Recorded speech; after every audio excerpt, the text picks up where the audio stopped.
తెలంగాణలో సంవత్సరం 2-3 నెలలు అవుతుంది. ఏంది సర్పంచులు దిగిపోయి ఇప్పటిదాకా సర్పంచుల ప్రస్తావనే లేదు. ఎందుకంటారు? ముఖ్యమంత్రిని అడగాలి నువ్వు. రేవంత్ రెడ్డి ఎందుకు ఎన్నికలు పెట్టిస్తలేడు అని అడగాలి. అంటే కొంతమంది మాట ఏమంటున్నారు అంటే బీఆర్ఎస్ వాళ్ళు మళ్ళీ పుంజుకుంటారు, బీఆర్ఎస్ పార్టీ ఎక్కువ సీట్లు వస్తాయి, అందుకే భయపడి ఇంకా లీడ్ చేస్తున్నారు అని చెప్పేసి మాట్లాడారు.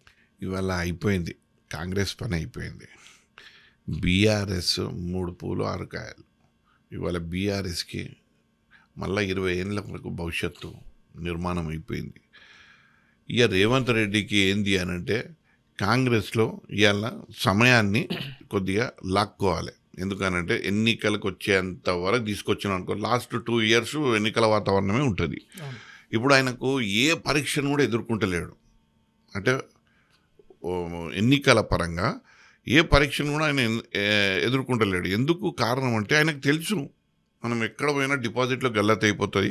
బీఆర్ఎస్ గ్రాఫ్ చాలా పెరిగిపోయింది. ఇప్పుడు ఏ ఎన్నికలు జరిపించినా వాళ్ళకే లాభం అవుతుంది అన్నది ఆయనకు అర్థమైపోయింది. దాన్ని పోస్ట్పోన్ చేస్తున్నాడు.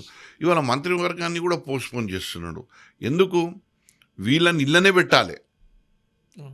ఎందుకనంటే చంద్రబాబు ప్లస్ రేవంత్ రెడ్డి ఇద్దరు వీళ్ళను ఈ దాంట్లోనే, ఈ మంత్రివర్గంలోనే, ఈ మైండ్ గేమ్లోనే ఆయనలు పెట్టి కాలయాపన చేస్తూ ఎన్నికలు వచ్చే వరకు ఎవరికి ఎంపో అన్నట్టు అని రేపొద్దుగా టికెట్లు కావాలంటే కాంగ్రెస్ ఆయన ఐడియాలజీ, ఆయన ప్లానింగ్ ఉన్నది. కానీ అవుట్కమ్ ఏమొస్తుంది? ఇవాళ ప్రజలల్లో ఏం తీర్పు ఉన్నది కాంగ్రెస్ పట్ల అంటే అట్టర్ ఫ్లాప్. అసలు కాంగ్రెస్ బొంద పెట్టేంత పని రేవంత్ రెడ్డి చేతుల మీదుగా చేస్తున్నట్టు అనిపిస్తుంది. ఓకేనా? నిజాయితీగా చెప్పండి. ఒక క్వశ్చన్, నిజం చెప్పండి. నిజమే చెప్తున్నా నేను, అన్ని ఏవి నీకు అబద్ధాలు చెప్తలేను. మంచి బంపర్ ఆఫర్ వస్తే మళ్ళీ కాంగ్రెస్ పోనీకి మీరు సిద్ధంగా ఉన్నా? నాకు ఎందుకంటే మీరు కాంగ్రెస్ నుంచి వచ్చారు కదా. నేను ఒకటి చెప్తున్నా, నేను 20 ఏళ్ళు కాంగ్రెస్లో ఉన్నా, రాజశేఖర రెడ్డికి అత్యంత దగ్గరగా ఉన్నా, ఒక కార్యకర్తగా ఒక నాయకునికి ఏ రకంగా పని చేయాలో నాకు పూర్తిగా తెలుసు. నేను నాయకుడిని నమ్ముకొని పనిచేసే వ్యక్తిని, నాయకుని ఆలోచనను నా వంతు కర్తవ్యాన్ని అందించే వ్యక్తిని, ఆయన యొక్క బాటలో నడిచే వ్యక్తిని, పార్టీకి ఏ రకంగా మేలు చేయగలుగుతాము అన్నది నాకు తెలుసు. నా వంతు కర్తవ్యంగా చేస్తా. ఇట్లా చేసి నేను ఆధినాయకత్వాన్ని నేను దగ్గరైతా.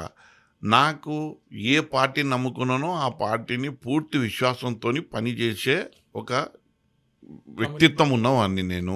నా పేరు గడ్డం శ్రీనివాస్ యాదవ్. మీరు గతంలో కూడా అడిగితే రాజశేఖర రెడ్డి గారికి చాలా సన్నిహితంగా ఉంటుంది ఆ పార్టీలో ఉన్నంతవరకు. ఆయన చనిపోయిండు, మాకు కాంగ్రెస్ పార్టీ మీదనే విశ్వాసం పోయింది. కేసీఆర్ దగ్గరికి వచ్చినాం, కేసీఆర్ని నమ్ముకున్నాం, ఇక్కడ పనిచేస్తున్నాం. పార్టీ బలోపేతానికి కానీ మా నాయకుని ఆయన బలానికి నా బలం కూడా ఏదన్నా అందించే వీలుంటే అందిస్తున్నాం. నా స్థాయిలో నేను పని చేసుకుంటూ పోతున్నా. ఇలాంటి సందర్భం లోపల నా వ్యక్తిత్వానికి వేరే పార్టీల ఆలోచనే ఉండదు. నా పార్టీలోనే నేను పనిచేస్తా గట్టిగా, కానీ నమ్ముకున్న పార్టీని నేను పనిచేస్తా, కానీ పూటకు పార్టీ మార్చే ఆలోచన నాది లేదు. అక్కడ ఇప్పుడు అది ఒక మునిగే పడవ, దాంట్లో నన్ను ఎక్కుమంటున్నావు, నేను ఎందుకు ఎక్కుతా? ఉదయించే సూర్యుడు ఇక్కడ ఉన్నాడు, అక్కడ మునిగే పడవ ఉంది. ఉదయించే సూర్యుని నేను చూస్తా, నేను ఇదెందుకు చూస్తా? నేను గట్టిగా డిసైడ్ అయి ఉన్నారు అన్నట్టు, అది మునిగిపోయే పడవ అన్న. ఇక్కడ చెప్పాలన్నా మధు, నేను ఆర్థికంగా స్థిరంగా ఉన్నా, సామాజికంగా స్థిరంగా ఉన్నా, స్పిరిచువల్గా కూడా నేను స్థిరంగా ఉన్నా.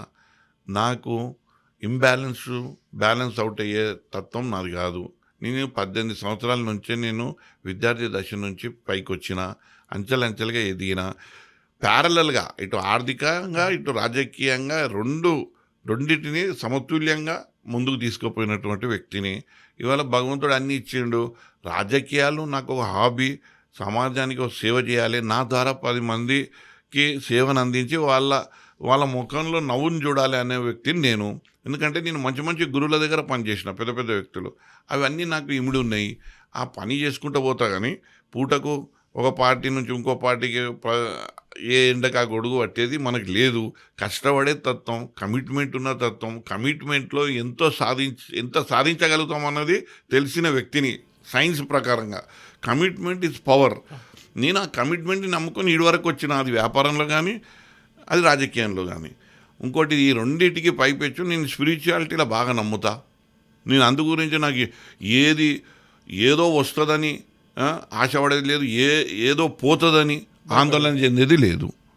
బ్యాలెన్స్గా ఉన్నా, నాకు ఎటువంటి ఆలోచన లేదు వేరే పార్టీలో పోయేది. ఈ పార్టీని నమ్ముకున్నాం, ఈ పార్టీలో పనిచేద్దాం, ఇక్కడ నాయకులను ఒప్పిద్దాం, ఇక్కడ నాయకులకు మన సత్తా ఏందో చూపెడదాం, మన నుంచి పార్టీకి మేలు జరిగే పనులు చేస్తాం కానీ కీడు జరిగే పనులను చెయ్యం. ఓకే, చివరిగా తెలంగాణ ప్రజలకు ఏం చెప్పాలనుకుంటున్నాను?